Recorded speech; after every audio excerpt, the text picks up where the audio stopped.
And that is the audio of the live stream itself that I've put up on YouTube. Okay, time to mute that because that is disturbing me.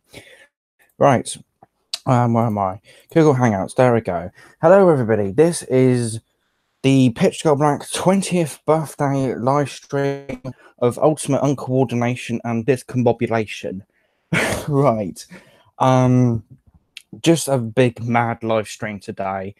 As I said, it's not going to be extremely coordinated, and it's the ultimate live stream of just uncoordination and discombobulation 20th birthday live stream thing.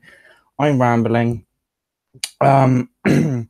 Basically, I had a big video planned for 23rd of November next month, and I wanted to do a video before that as well, but I don't know when that video is going to come out, so I just decided, fuck it, let's do a big live stream today because it's my birthday and because why the fuck not.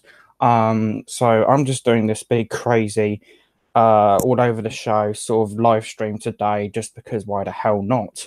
And we're going to be talking about all sorts of things here. Doctor Who vinyl, some records that I got for my birthday, music, non-Doctor Who books, and at the end of everything I will be answering any questions you guys have or have posted in the chat. So without further ado, let us begin the PitchSkullBlack 20th birthday live stream of ultimate uncoordination and discombobulation. Right, Doctor Who vinyl. I was in Belfast today, and I went into my local HMV shop, and I spotted one of the limited edition Big Finish vinyls that they recently did, and they had 4 copies of it. That is Doctor Who Cold Vengeance on vinyl. Yeah, that's not the one I want. It's that one. I'll get into the reasoning why I have 2 copies in a moment here. Don't fucking judge me. I'm not one of those autistic eBay scalpers that are so autistic to the point where their DNA cortex might as well be in the shape of a fucking autism ribbon. But yeah, Doctor Who Cold Vengeance on vinyl. It's my birthday today, 22nd of October, and I went up to Belfast and had a look around in the shops, and unbelievably, in my local HMV in Belfast, they had 4 copies of this vinyl. And I friendly posted saying, sort of bragging a little bit to my friend Harry Williams Productions across Messenger, oh, would you look at this? My local HMV has 4 copies of this Doctor Who vinyl. And he was like, oh, could you send me one, please? There was literally no Doctor Who vinyl anywhere in my local area. And so I said, oh yeah, fine, mate, I'll have a look into it. So I checked it out with some guy who or some guy or a staff member in HMV rather, and they said I don't really care how many limited edition vinyls one person buys, and he even said they had one guy buy 4 copies of this vinyl at one point. So that makes me think that there was at least 8 copies of this vinyl in my local HMV shop, which is absolutely crazy and bonkers to think about. But yeah, so one of these I'm keeping for myself, and the other one is getting sent off to Harry Williams Productions because he can't find a single drop of Doctor Who vinyl anywhere in his local location. I guess that goes. Whatever, it's the PitchSkullBlack 20th birthday live stream of ultimate uncoordination and discombobulation. So I've got number copy 649 out of 1,250 here, and the other one, which I'm sending off to Harry, is 653 out of 1,250. So yeah, so I thought I'd quickly just open up this live stream with a little unboxing of this, and this is my first sort of Doctor Who Big Finish vinyl in my collection. I also have the Record Store Day 2016 releases of Genesis of the Daleks and Doctor Who and the Daleks and the Dalek Invasion of Earth Peter Cushing movie soundtrack vinyls in my collection. But other than that, I don't have any other Doctor Who vinyls. And well, the only other one I have is a 7-inch single of the Time Lord's Doctor and the TARDIS for some reason in my collection. But yeah, without further ado, let's just open this up and see the glorious vinyl that's inside. And as you might be able to tell already, I'm a record collector on the side of Doctor Who collecting and book collecting as well. So we're going to get into some more birthday vinyl records that I got for my birthday. And just briefly talk about them and have a good shinwag about music if I can get into this cunt. Right, let's get into it. Right, haven't used any lube so far, so no lube for this cunt yet, which is absolutely fantastic, albeit unfortunate. But here we go. In we go. But yeah, I will be playing this record and stuff. As you can clearly tell, I'm not keeping it factory sealed or anything like that. But yeah, let's just dive into it.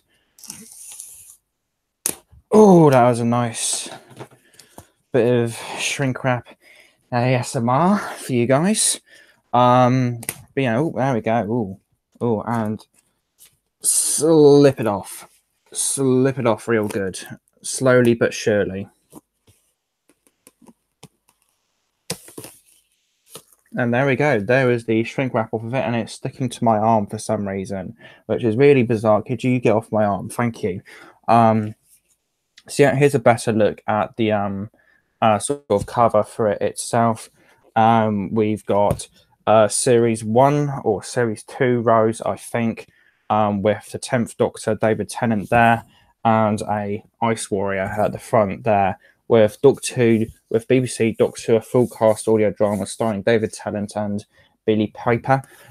Cold Vengeance by Matt Fitton, featuring Maureen Beattie, Sean Biggerstaff, and Nicholas Biggs, with Big Finish We Love at the bottom there. Then at the back we have BBC Doctor Who, The Ice Warrior again, which is from a Matt Smith story, which is kind of bugging me, but then again they didn't have any of the Ice Warriors in David Tennant's era, so there you go.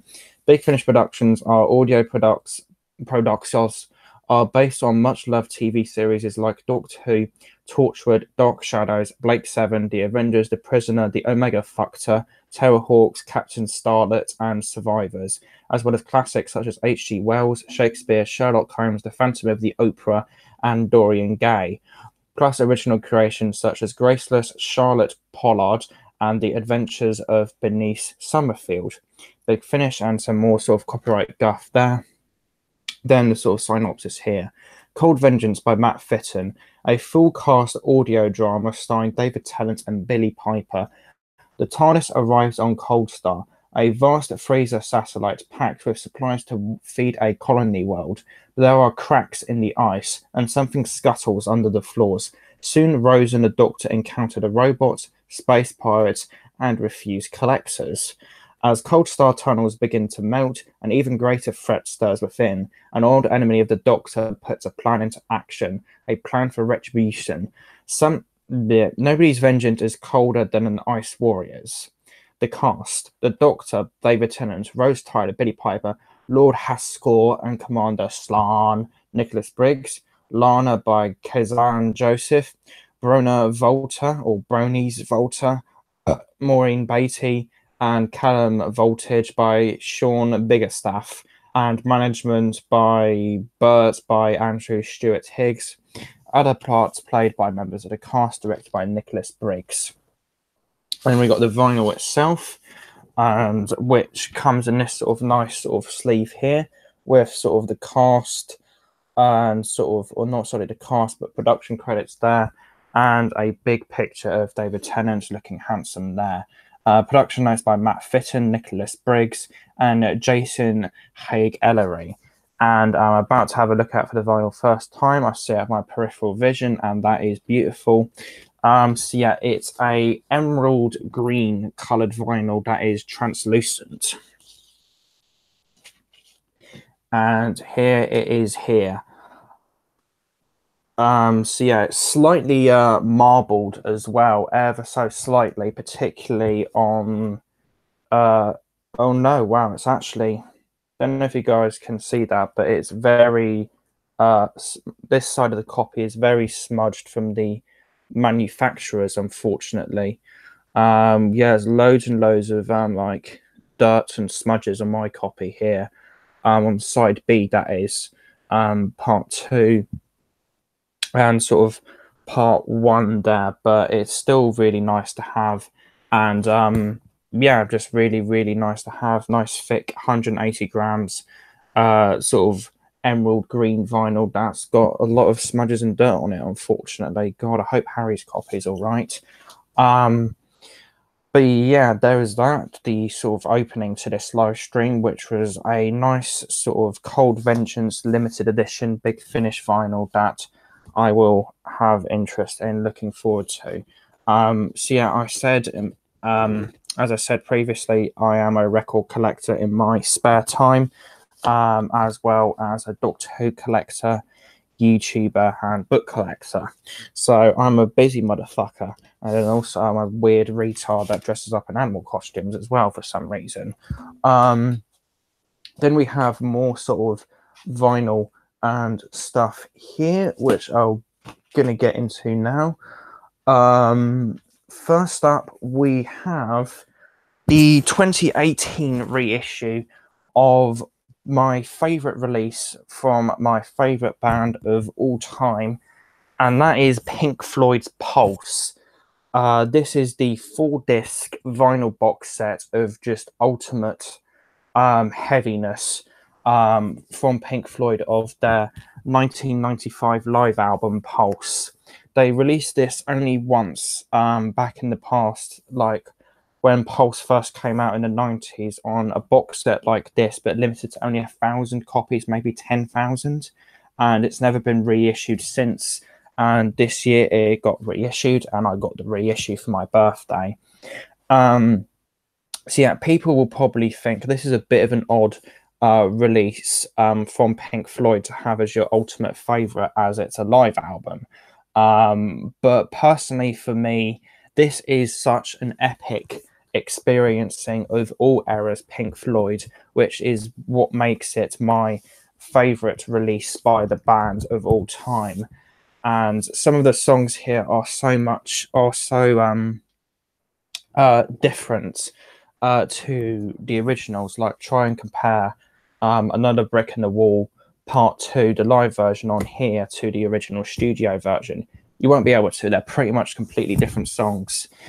And yeah, very high quality stuff. This is, as usual, I've got several of the Pink Floyd reissues in my collection, and this follows the path of just glorious Pink Floyd reissues.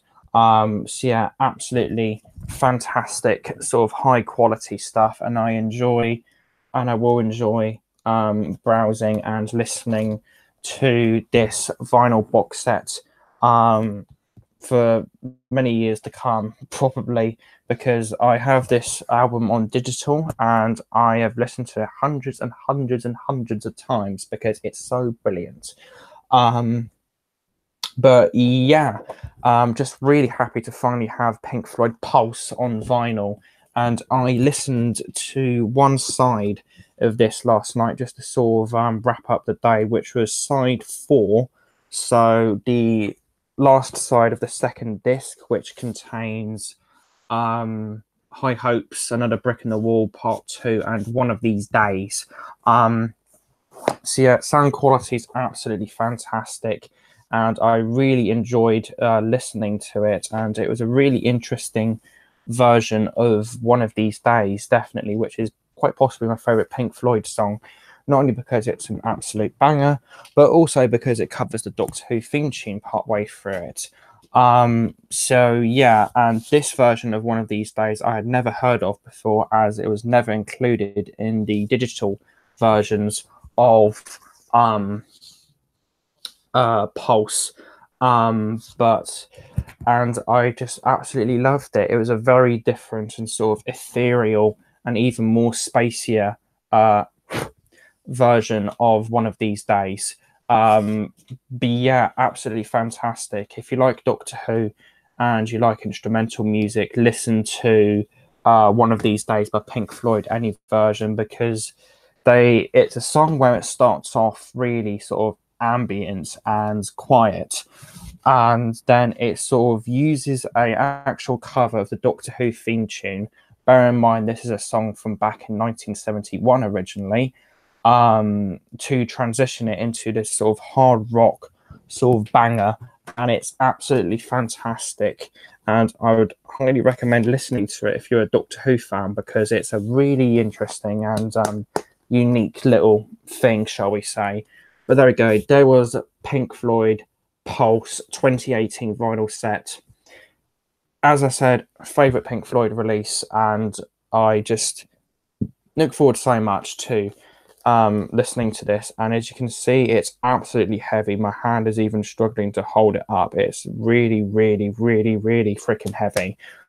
So yeah, there's that, the 2018 reissue of Pink Floyd Pulse.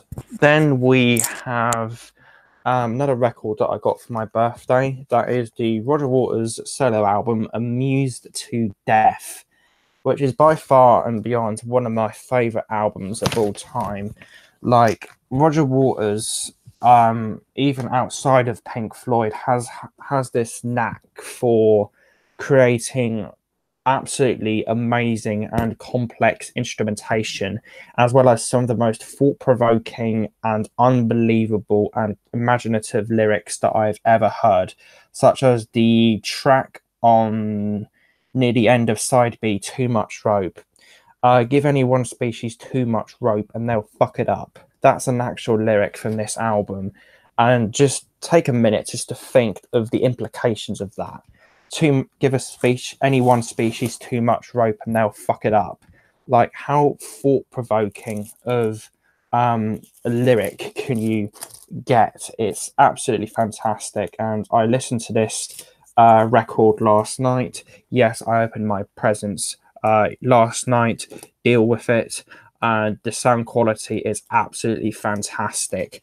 And yeah, if you like sort of art rock music and experimental music, lyrically dense, instrumentally dense, I cannot recommend Roger Waters' Amused to Death enough. It's one of my favorite albums of all time, and it is just absolutely fantastic. And every single moment on it is absolute gold. But my probably my favorite part to it would be the last side, the sort of 18-minute side that is It's a Miracle and Amused to Death, which is just absolutely amazing. And Amused to Death is this song about how we're consumed by media, consumed by amusement, and how this species has been, quote, amused to death. It's absolutely fantastic stuff, this album, and is without question one of my all-time favorite albums of all time. It is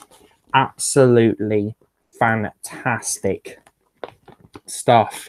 And I also recently got a copy of Roger Waters' Is This the Life We Really Want on vinyl, his most recent solo album from 2017, and I fear his last solo album, as he stated that the Us and Them tour that he recently did was his last ever show, apparently, and that puts worry into my mind that this, or that Is This Life We Really Want, his final ever studio album solo, which will be a really sad occasion, because Roger Waters is just fucking brilliant, and I absolutely love Amused to Death and Is This the Life We Really Want, but particularly Amused to Death, because to me it's slightly more lyrically profound and instrumentally dense and driven. I mean, it's about a whole 20 minutes longer than Is This the Life We Really Want, but still prefer it. It's absolutely fantastic. Then moving on to another one of my favourite albums of all time. This is one that I picked up from Belfast Today on vinyl, and to be precise, it's my second favourite album of all time. Gorillaz, Plastic Beach. As you will gradually pick up through this sort of live stream, my taste in music can vary quite a bit. I like music that is very instrumentally dense and lyrically driven. I like quite a bit of my electronic music. I like quite a bit of my rock music. I like quite a bit of my metal music as well, as I will get into a little shortly.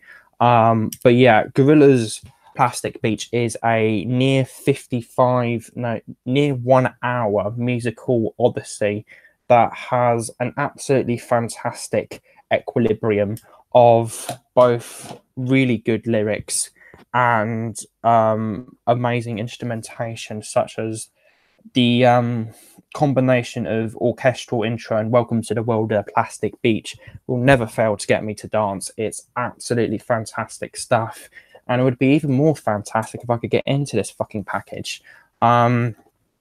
But yeah, let's see, go into its arse a bit. I never thought I'd say that because I don't like the idea of, no, I'm not going there. This stream's gone weird enough as it already has.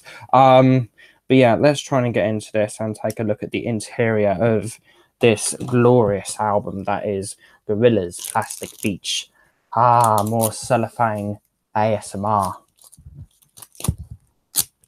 There we go. It's just stuck into my hand again because static electricity is a thing. Come at me, Lesterson. It's stuck on my face. Holy shit. Right, I'm just going to just fucking power on with it and get into this record a little more. Just ignoring the piece of cellophane that's stuck to my face because of static being an absolute bitch. But yeah, almost into this now.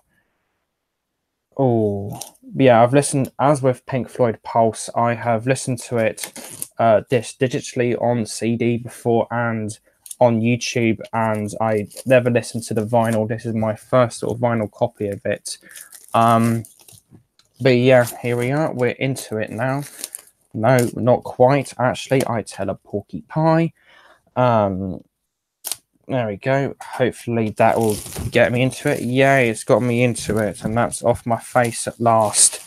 Go away. There we go. There's a much better look at the artwork for Gorillaz Plastic Beach. Really interesting thing that I only learned the other day is that they actually built that as a model. Like, they actually built that as a physical model for the album. And oh, that's a lovely piece of artwork there.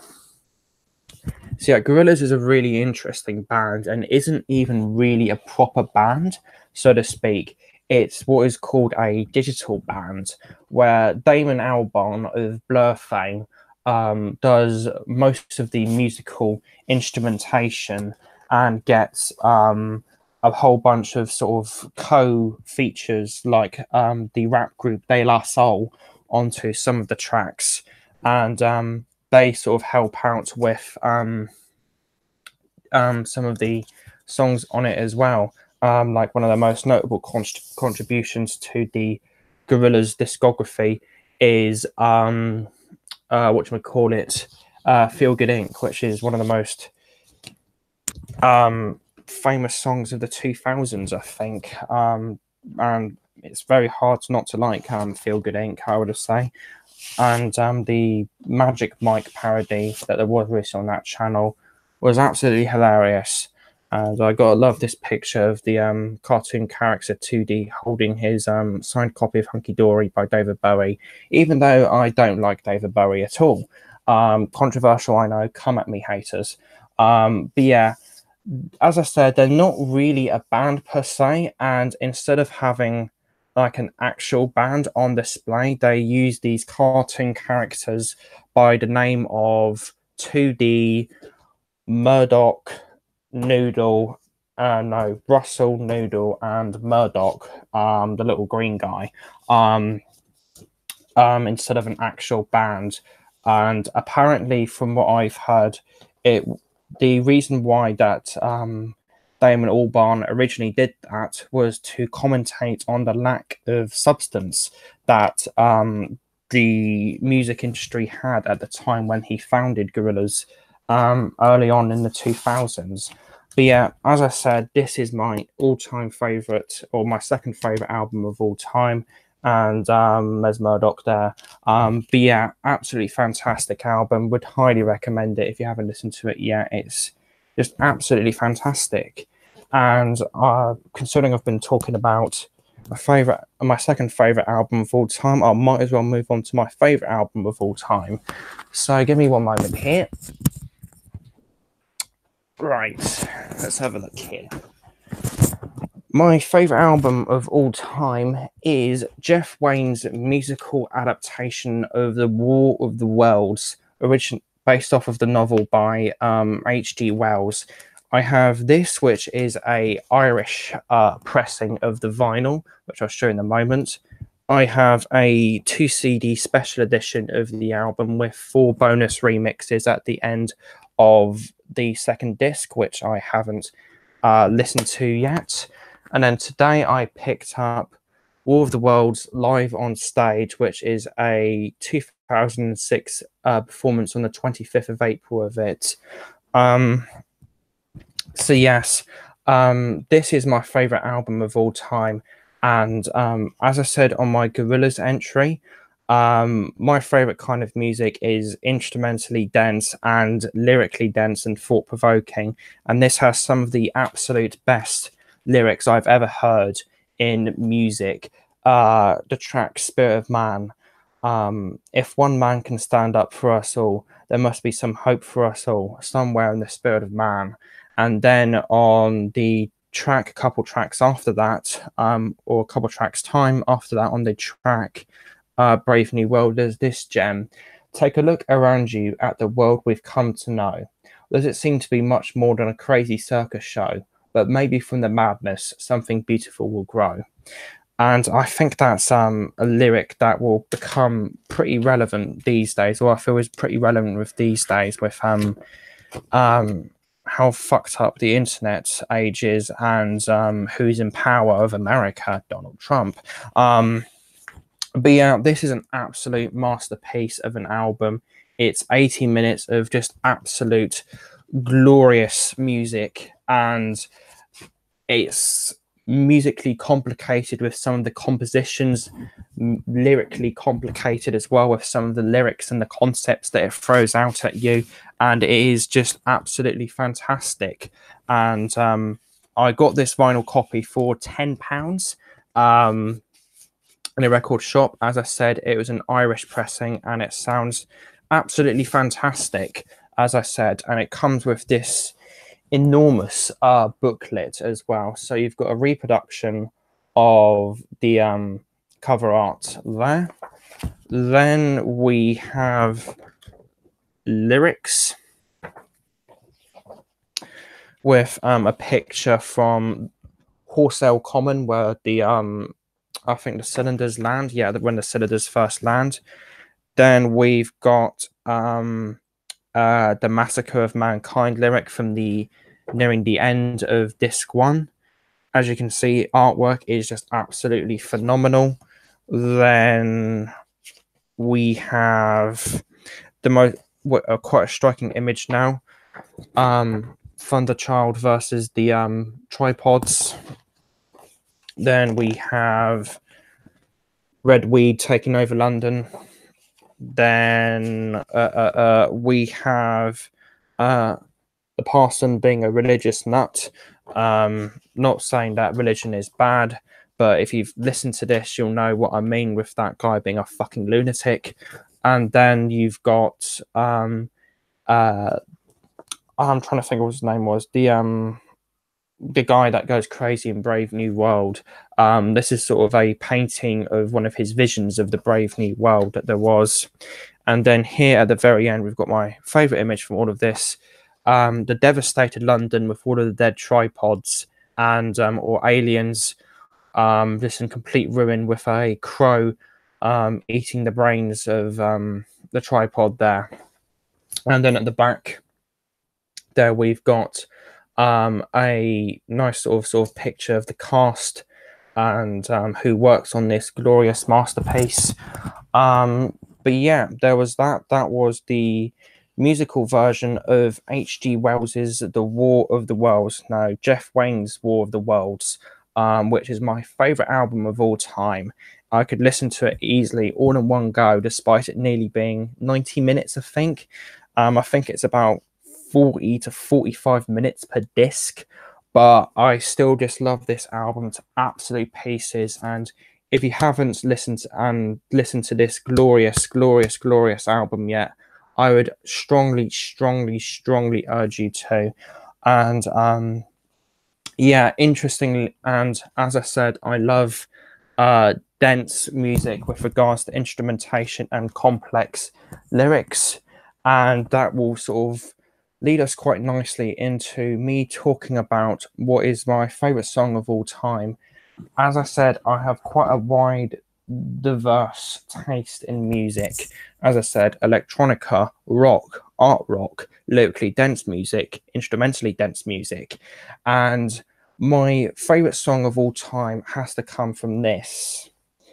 This is a CD copy of the album Lateralis by the metal band Tool.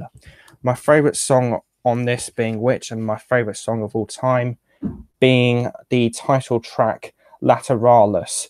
Not even getting into the fact that this song was built around the Fibonacci sequence. Yes, that's a thing.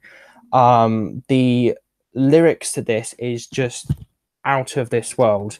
Like the song starts up with black and white are all I see in my infancy. Red and yellow then came to be. Reaches out to me, lets me see the infinite possibilities. It's an absolutely incredible song that begins with the detailing of the birth of humanity. Then it goes on to talking about its evolution and its progression. Then it goes on to question what we can do and tells us what we can do. It is an absolutely incredible song and is my favorite album of all time. And as you can see, the artwork is absolutely amazing. Tool have been a band that have been very spiritual and religious. They always put on shows and stuff and sort of say, I hope you've been healed tonight, or James Maynard Keenan says, I hope you've been healed tonight, from what I've heard. So yeah, instrumentally dense, lyrically dense, and just absolutely incredible. And I would highly recommend listening to Tool's Lateralis, just the song even. It's 9 minutes and 24 seconds, but it's just music gold, as I would have said personally. It is just absolutely fantastic and is easily my favorite song of all time. And I've got to love her, and I've got to love all of this sort of cover interior stuff. Personally, it's just absolutely fantastic. But yeah, there was that, my sort of big sort of album and musical discussion in this 20th birthday live stream of Ultimate Uncoordination and Discombobulation. And now I'm going to be moving on to quite an interesting and sort of new part to my collection, as it says, as it were. As you know, I collect Doctor Who books, but recently I've been branching out and going into non-Doctor Who books. And that's what I'm about to showcase to you guys now, my non-Doctor Who book collection. So give me a moment and I'll get into the room where that is.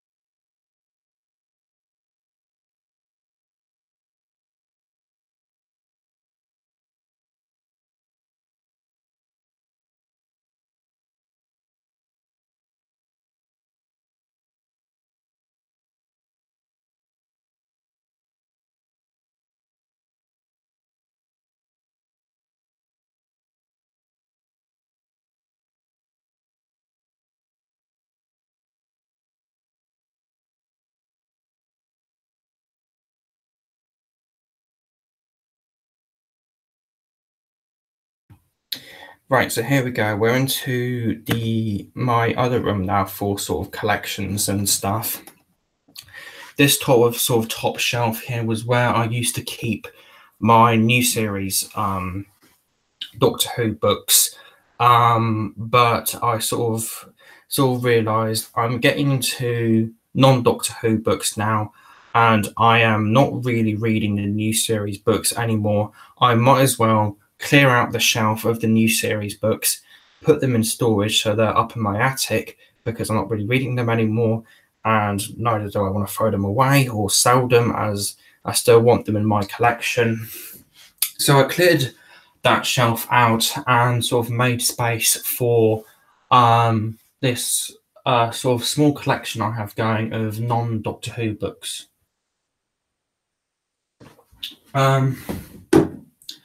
Right, sort of which order do I want to take this in? Let's have a little look here.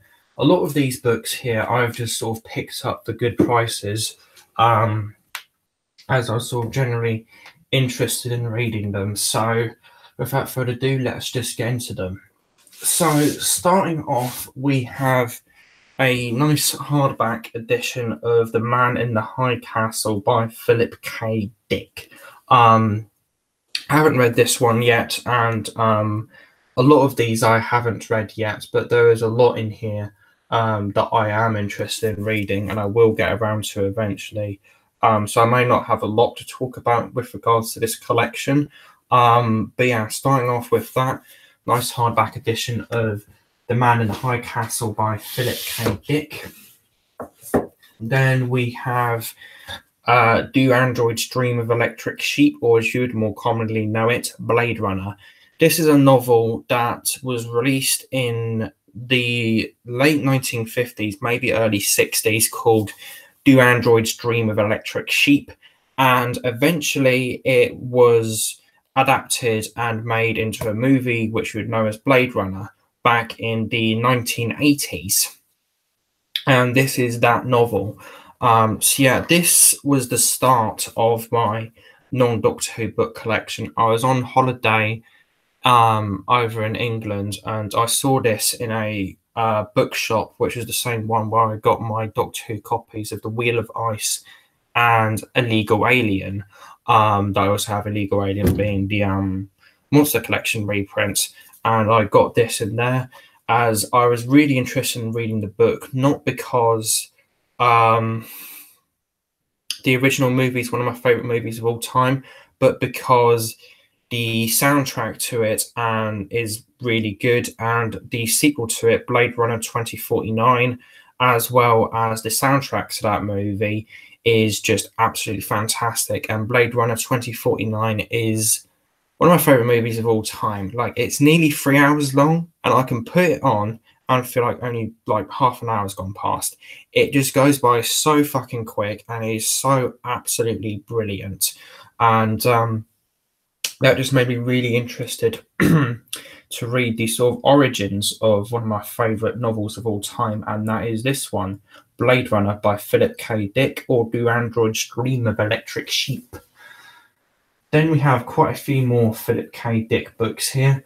In my local HMV in Belfast, they do this sort of deal where they do like 2 for £5 on books, which is how I got most of these which is how I got all of these next Philip K. Dick books. Man in the High Castle I bought in the Waterstones, and Blade Runner or Do Androids Dream of Electric Sheep I bought in a secondhand in a bookshop, as I mentioned, whilst I was on holiday. So starting off this next stack, we have a Scanner Darkly. Really interested to read this one, and I haven't read it yet, but it's a very interesting sort of story, it sounds, with a narcotics agent using this deadly drug to try and figure out what actually is happening to the people that use it, who die mysteriously. So yeah, really interested in giving that one a read, and I will someday. Then we have one that I recently read, actually, and that is A Maze of Death. As I've mentioned before on the channel, I quite like religion being used in Doctor Who, not because it's this thing where people can be very easily manipulated by it. I would say personally, or people can be quite easily manipulated by religion, and the Doctor Who books and stuff like that, like the novella companion piece Telos did, can sort of do something where it takes this religion where everybody believes in it, believes it's something really good, and twists and manipulates it into something foreign, something bad. And that's why I like religion being used quite a bit in science fiction. And this book uses it as well. And yeah, really interesting read this one is. And yeah, it took me quite a while to read it just because I was so busy with other things.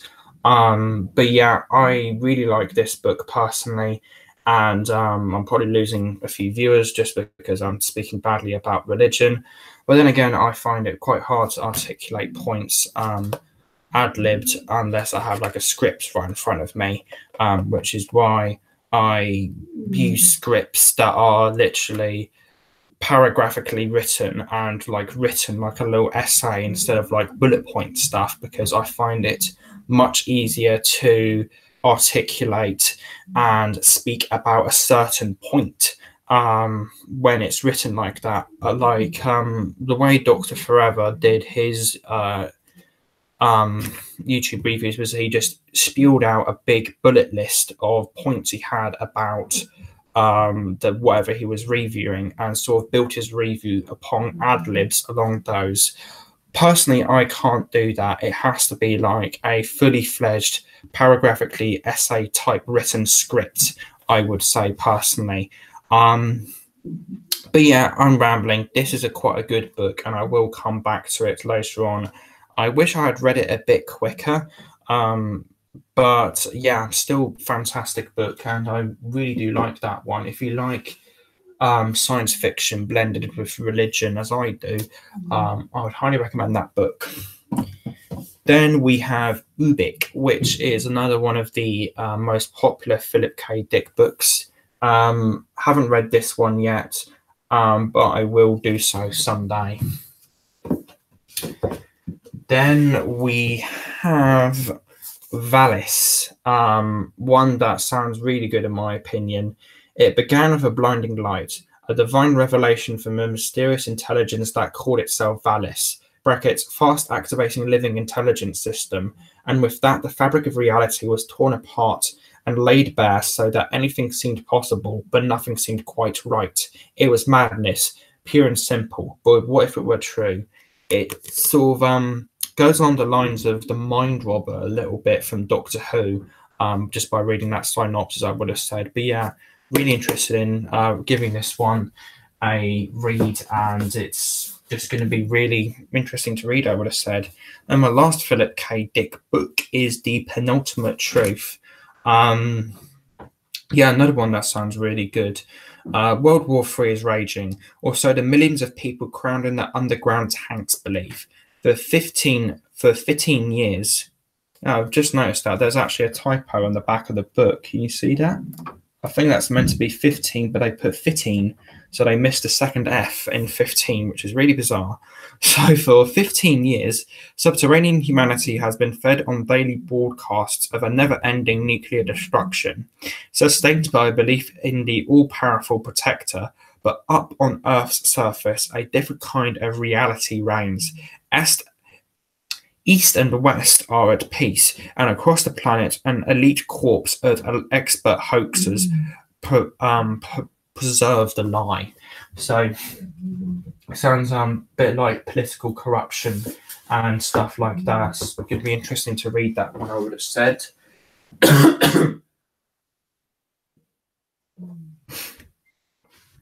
Then that's all I have in terms of Philip K. Dick.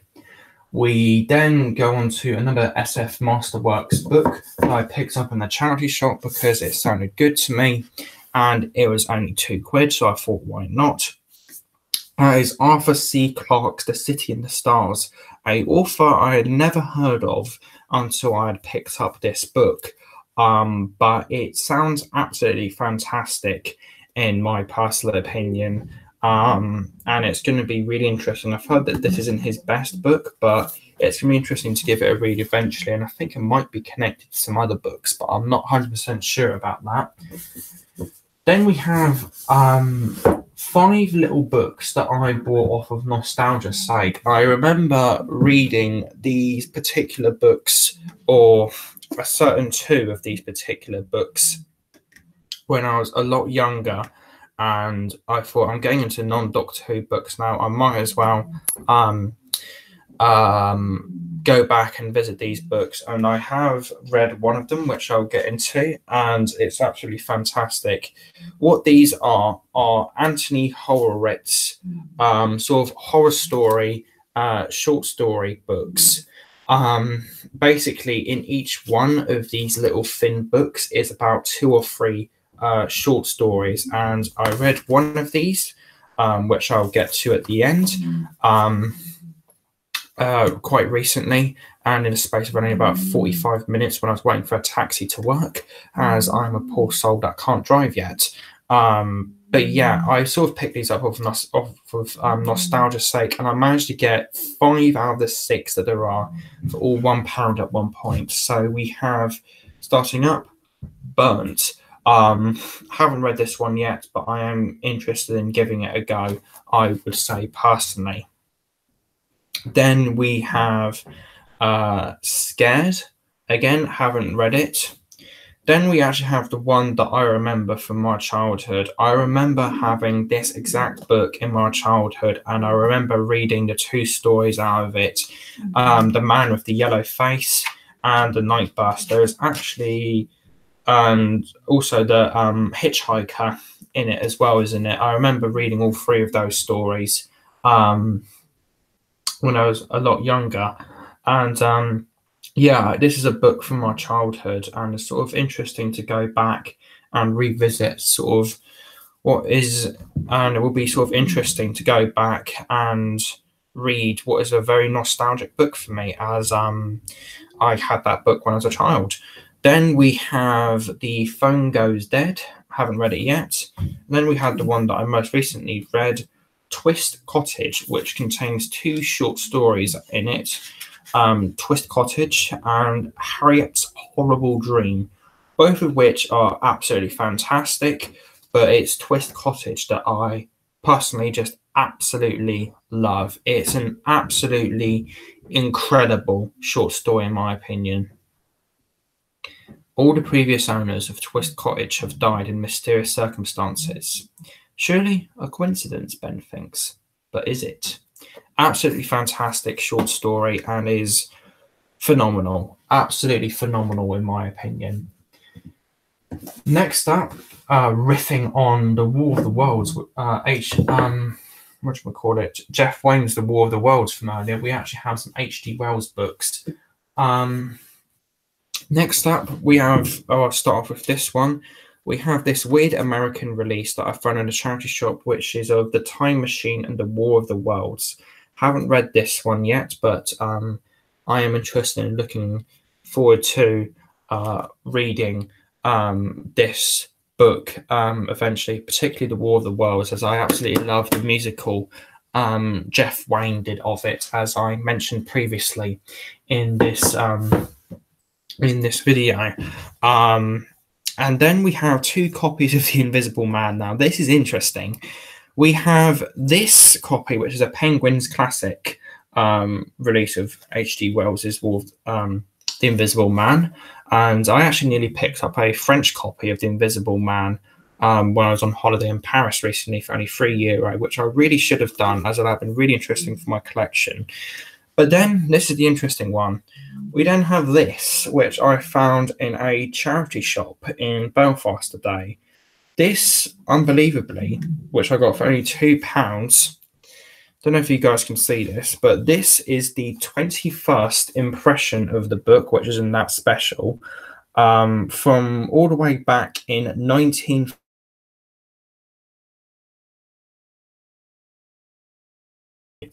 So yes, this book I'm holding right here and showing to you guys is over 80 years old and is the oldest book in my entire collection. just incredible to think that I've got a book this old in the collection and first time sniffing it. Okay, that is musty. That is musty as hell. Okay. Right, I'm not going to do that again because... But yeah, interesting to have an 80-year-old copy of H.G. Wells's The Invisible Man in my collection. Just sort of an interesting sort of talking point in the collection, really. And I don't know why, but the spine's upside down, so maybe this is a misprint. But who knows? But there was that. The H.G. Wells books. I have 2 copies of The Invisible Man, a 2-in-1 edition of The Time Machine and The War of the Worlds. Then we now move on to George Orwell, which when he was getting into non-Doctor Who books on his channel, TJ Productions just ranted and raved about George Orwell and how brilliant he was. And before anybody asks, Marks and Spencer's Clementine, Lemon and Honey Juice. Fucking brilliant stuff. Try it out. We have Animal Farm, which I have read, and my oh my, is it absolutely fantastic. I think I may need to give this a couple more reads to sort of fully process it and like get into it, but my oh my, is this a fantastic little book, I would say personally. But yeah, there we go. George Orwell's Animal Farm, absolutely fantastic read. Then we have 1984, which is one that I am very, very interested in reading, as I think out of the 2, Animal Farm and this, I'm going to like this one the most. But yeah, I'm really excited to read George Orwell's 1984 at some point down the line. Then that was one of those cases where they had 2 for £5 on books in HMV, so I picked up that copy of 1984 and Down and Out in Paris, also by George Orwell. This one I haven't read yet, neither have I really heard a lot about it. I just sort of picked it up because I had a good opportunity of getting it for cheap, and probably will give it a read someday, but I haven't really heard too much about it. I think it's most definitely Animal Farm and 1984 that are the creme de monde of the George Orwell writing discography. I'm lost. Help me. Help me. All right. Next up, we're moving on to some books by Isaac Asimov, one of the most famous science fiction writers of all time. Haven't read these yet, but I saw these for cheap, like only, let's have a look here, £3 each. And I thought, why not? Get them for the collection.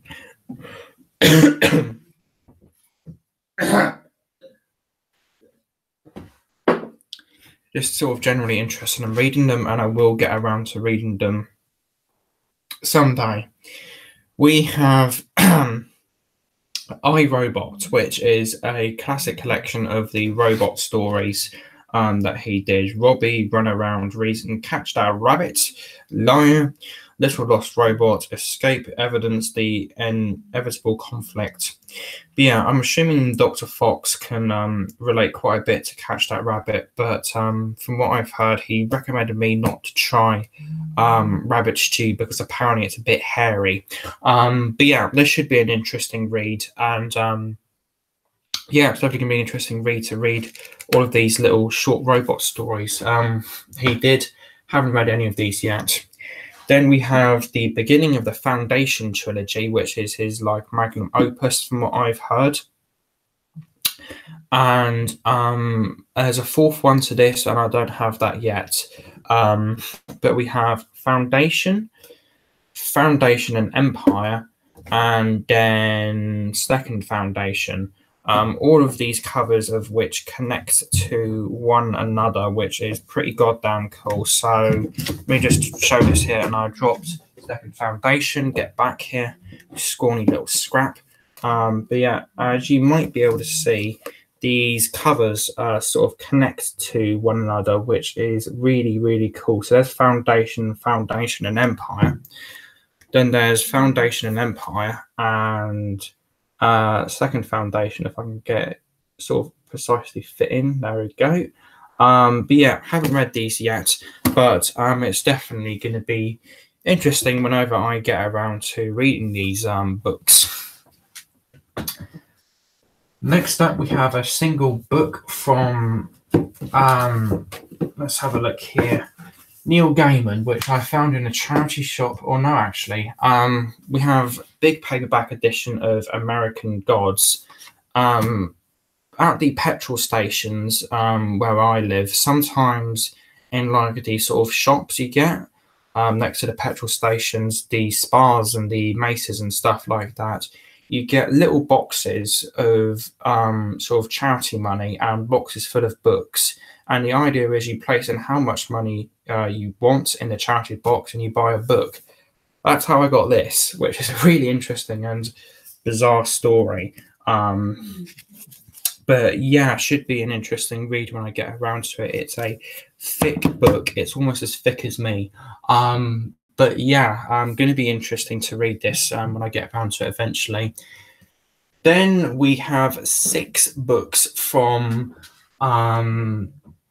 another author that TJ Productions just ranted and raved on about whenever he started doing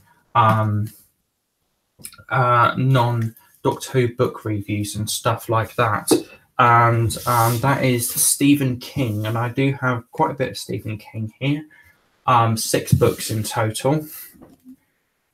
With the first 3 being The Girl Who Loved Tom Gordon. This is one that I actually got at the same time as the 4 Isaac Asimov books, the 5 Anthony Horowitz books. I got all of those and this at the same time, and I thought this is a short little Stephen King book. It's only £3.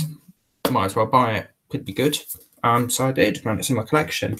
Haven't read it yet though. There is one Stephen King book that I read around 150 pages of a little while ago, but haven't finished it yet. And we're talking like 6 months to 8 months ago now, and I probably will like restart the book and fully read it. But we'll get to that a little later on. Then we have a book that I picked up today from a charity shop for only £2.50. Christine, which is apparently a book dealing with a haunted car. So yeah, I was interested in reading it, and I saw it for £2.50. So I thought, why not? It's going to be an interesting little read. So yeah, it's just going to be an interesting little read. I want to say, Christine. Definitely interested in reading it, and it's going to be an interesting sort of concept to have a haunted car killing people.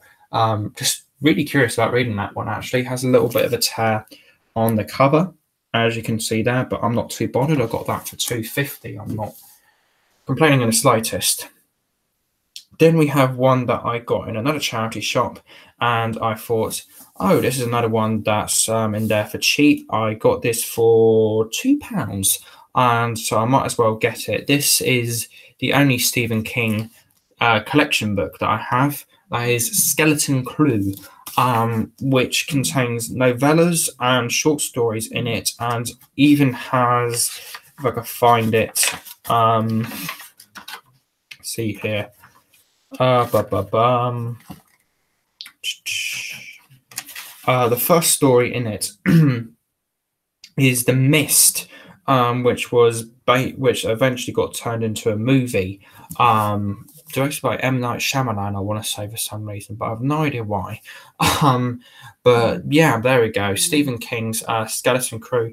Haven't read it yet, but it's a lovely cover, and I am interested in giving the pieces of literature within it a go someday. So yeah, there we go. So there is that. And just a quick reminder, fill up that chat stream with questions, guys, as I will be answering those at the end of this stream. Then we have 3 more Stephen King books. I've left these ones to the end as Stephen King is one of the most famous horror writers of all time, practically the most famous, I want to say. and he has a lot of books accredited to his name. He's done around 50, I think. I could be wrong about that. Correct me, TJ. And there is sort of some that are more highly praised than the others, and these next three are three of those more highly praised ones. We have one that I bought with that hardback of Christine earlier today in the same charity shop for only £2. That being a paperback of Misery. I've watched a movie of Misery, and good grief, is it a fantastic movie? Quite disturbing and harrowing at some areas, such as the point where the crazy woman, I can't remember her name, cuts off the poor soul's, or I think breaks his legs with a hammer or something like that. And apparently, in the original book here, Misery, that scene was originally with an axe, and that was deemed too graphic to put into a movie. So they just changed it to a hammer, I think. But yeah, Misery, seen the movie, haven't read this book yet as I've just got it today, but yeah, it's going to be an interesting read, definitely, and I will get around to it someday. Only got it for £2, can't go wrong with that. No misery to be found there. Then we have the one that I did start reading. That is The Shining. This is a hardback edition that I got for Christmas last year, which I mentioned in my Twice Upon a Time, or which you guys would have seen in my Twice Upon a Time reaction review video that I did back then. But yeah, this is a book that I did start reading at one point, but I didn't get around to finishing it, as I think I took a break from reading the book and just simply never came back to it for some reason. No idea why, because the book is absolutely fantastic so far. The first 136 pages I've read, I got up to chapter 17. It appears there when I first started reading this book. And but yeah, it was absolutely fantastic from what I've read, and I'm very interested to restarting the book and completing reading this book, because as I have mentioned before on the channel, in my review of the Doctor Who Telos novella, what's it called, Eye of the Tiger, this is the movie adaptation by Kubrick, is one of my favorite movies of all time. My three favorite movies of all time would be Kubrick's The Shining, Christopher Nolan's Interstellar, and the recent one, which is Wes Anderson's Isle of Dogs.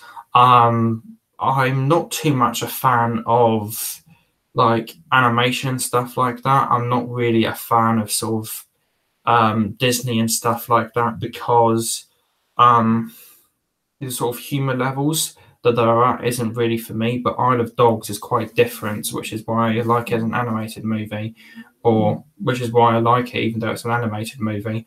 But yeah, I'm getting sidetracked. Back to this.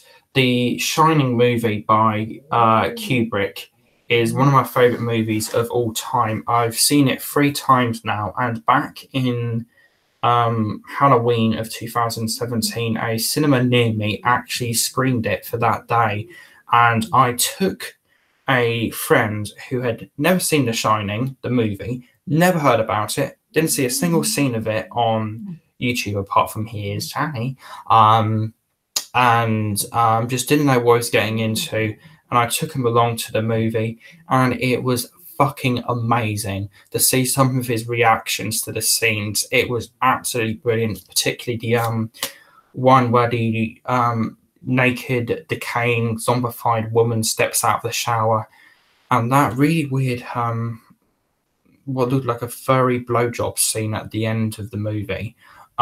Yeah, Kubrick's The Shining is one of my favorite movies of all time, as I've mentioned, is absolutely fantastic. And I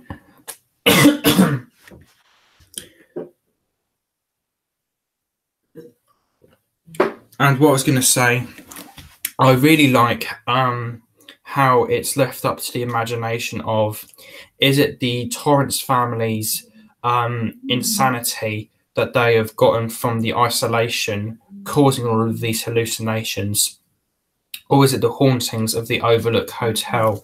It really brings together, it leaves you sort of questioning really if what's happening is them going insane or if it's the hauntings of the Overlook Hotel, which may explain as to why the maze wasn't there at the start of the movie.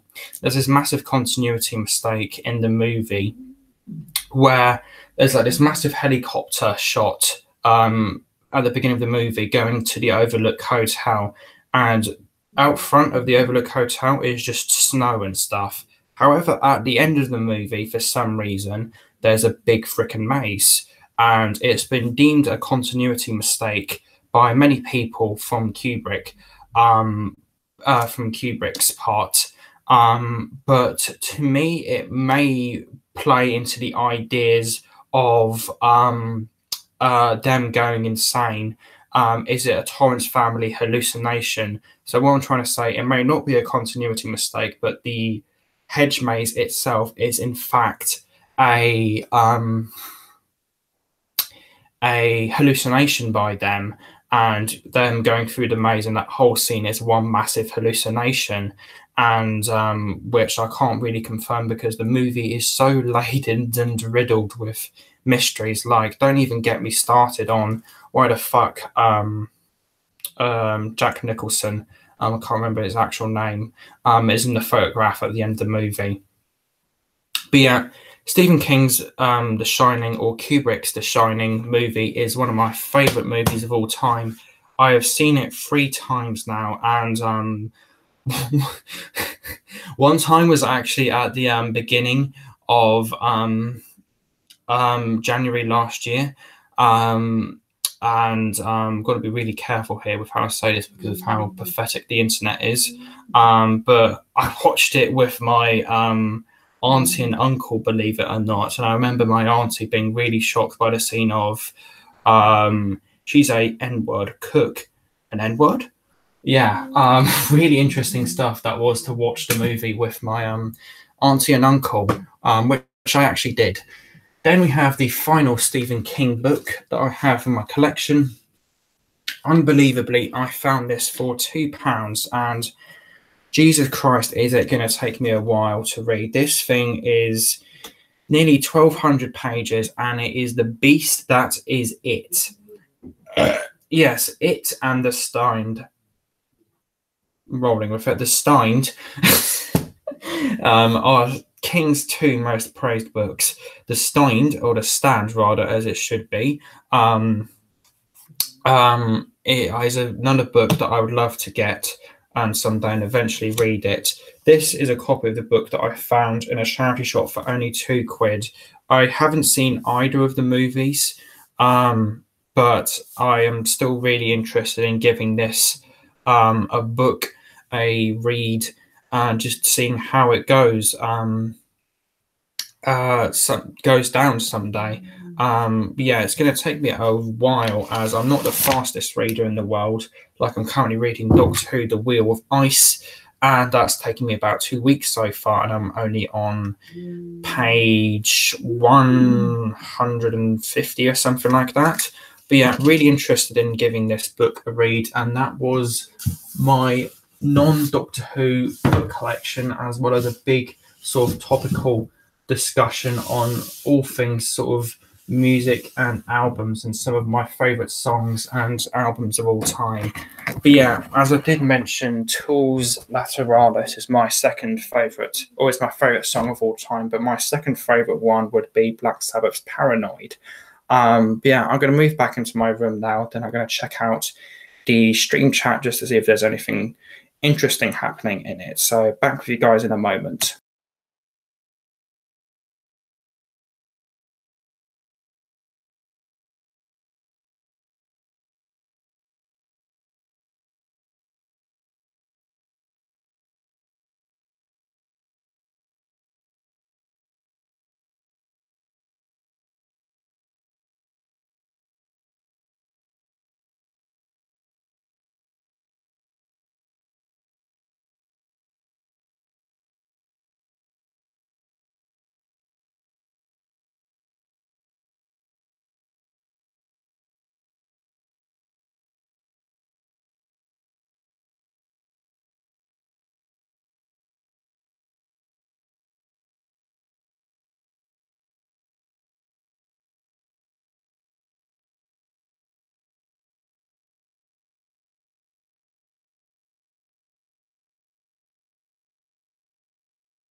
But yes, I am now back in my bedroom, and the PitchSkullBlack 20th birthday live stream of Ultimate Uncoordination and Discombobulation is coming to a close. And I'm about to check out the chat in a moment, but I will say one quick thing about videos that I have coming up.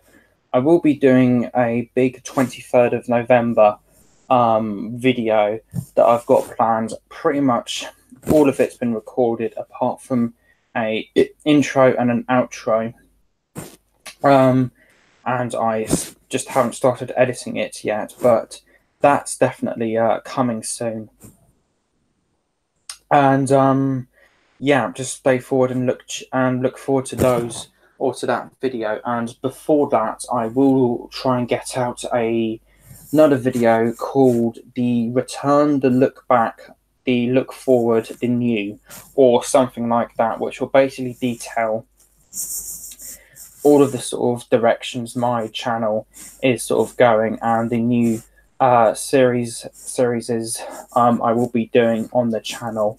Namely, one is called Fox Reviews, which I confirmed back in the evolution of PitchSkullBlack brackets massive hiatus interlude or hiatus video, which is the only series that I confirmed back then. And I think the first episode of that will be Series 11, Episode 3, Rosa, as I have a surprising amount to talk about with that episode. And I will also quickly mention that the other series that I didn't give a title to at the time will be titled Excursus of a Fox, or I may change it to Exodus of a Fox, but I think Excursus is the way it's going to go. And I have nearly finished scripting the first 20 pages or the first few episodes of that series, and I'll probably get around to finishing scripting it off tonight. But yeah, that's all coming soon, and my next proper video will be on the 23rd of November, but whenever that's complete, I will try and get out a video sometime called the Return, the Look Back, the Look Forward, the New, or something like that. And yeah, time to get into some chat now with the chat, so to speak. If there's any questions coming up, if there isn't, I'll just end the live stream. But first, Foxy's got to go to the bathroom.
Right, back now, and it's time to see if anybody's commented or chatted on this very weird and unusual live stream I have done, which probably nobody's going to like because it's the fucking internet. But yeah, let's see how it go. Right, so let's see here. Super 8-bit Menace, Super 8-bit Ben Menace says, "Happy birthday." Thank you. Dark Apocalypse, funny how it's also my sister's birthday. Happy birthday to her. SL Productions, happy birthday. SL Productions, you said you were on holiday in England. Thought you were English. Basically, and then he said, "Oh, you're from Belfast." Not necessarily. No. Let's have a think. I'm trying to get this around my head. I'm originally from Chelmsford, Essex.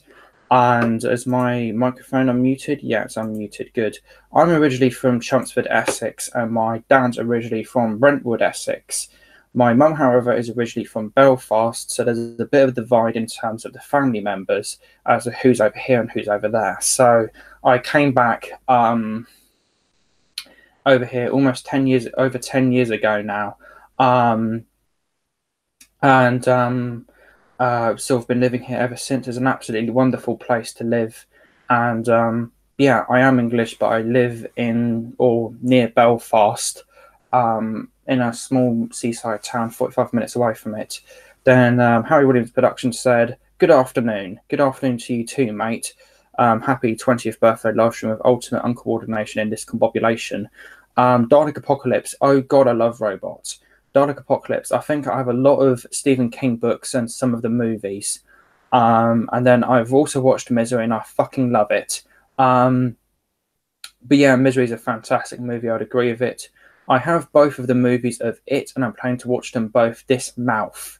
Very interesting. It's going to be very interesting to see how you're going to watch it with your mouth. But yeah, I'm interested to see that. And if you can actually live stream yourself watching it with your mouth, that would be absolutely fantastic, and I would love to see that. And then I was going to ask, what do you think of Doctor Who series 11 so far? Good grief. Good grief. I'm quite mixed on series 11. I'm going to get into it more with the Rosa review that I will be doing in Fox Reviews episode 1. But let me actually get this up, actually.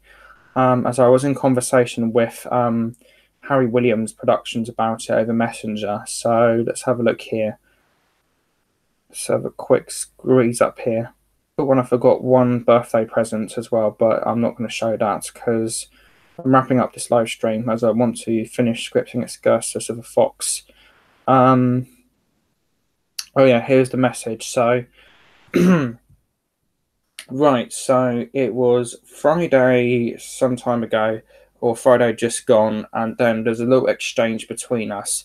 Literally just watched Ghost Monument. Got to say, I am not digging Series 11. Harry, oh dear, fair enough. Looking forward to the next one. Then I did a very lengthy type out of my problem with Series 11, saying this. The characters themselves are good. Characters are themselves are good characters, and the actors playing them are doing a good job. Like I think Jodie Whittaker's doing an absolutely fantastic job of playing the Doctor personally. But my problem is the way that they are written from the perspective of dialogue and conveying messages and exposition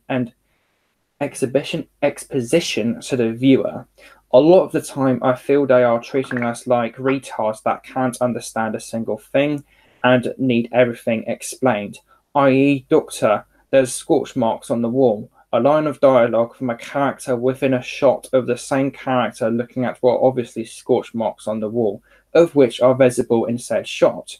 And Doctor, they found the hatch. A line of dialogue overlapped with a shot of CCTV of the robots from Ghost Monument standing right outside the hatch.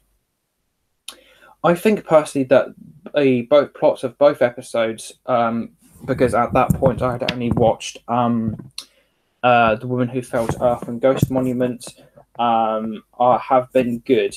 Bit basic, but still good. This is the plots we're talking about, and very well could harbour a good episode of Doctor Who. But what lets me down and waters down my overall enjoyment is the characters, as I have mentioned. The Woman Who Fell to Earth was slightly below average, not having too much with regards to my overall problems with the characters. However, the Ghost Monument is awful in my own opinion, with so many grating character moments that really hamper my enjoyment of the episode. Then I accidentally angry emoji that. So if I can do that, yeah, I did do that. Then Harry responded with, thing is, what you've got to remember is that Doctor Who is mainly a family-friendly, a children family show. The idea for this series was that it was meant to be accessible for anyone, hence why the plots are quite basic and the characters are written in that way. Thinks it's easier to make it understand for casual viewers to understand. That's my take on it anyway. Then going back quite a bit forward now to Rosa, he then sort of asked me right after transmission, like a minute after, rating of tonight's episode, 7. Sounds about right, maybe an 8 for me.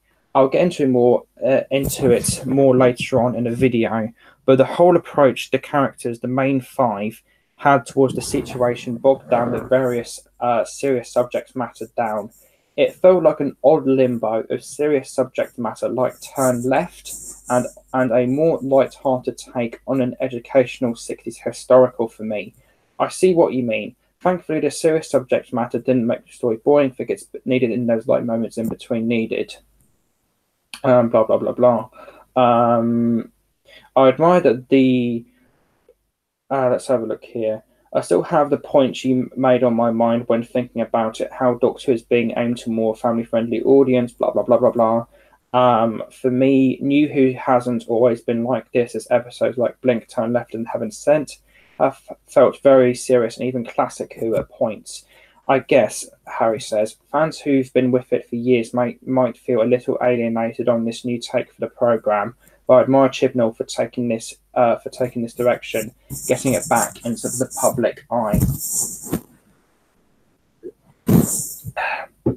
and taking risks for once, like this episode. I admire that, but with being so familiar with the show being in such a certain tonal light, and having that taken away is bound to be alienating for mega fans like us who have stuck around with the show for so fucking long.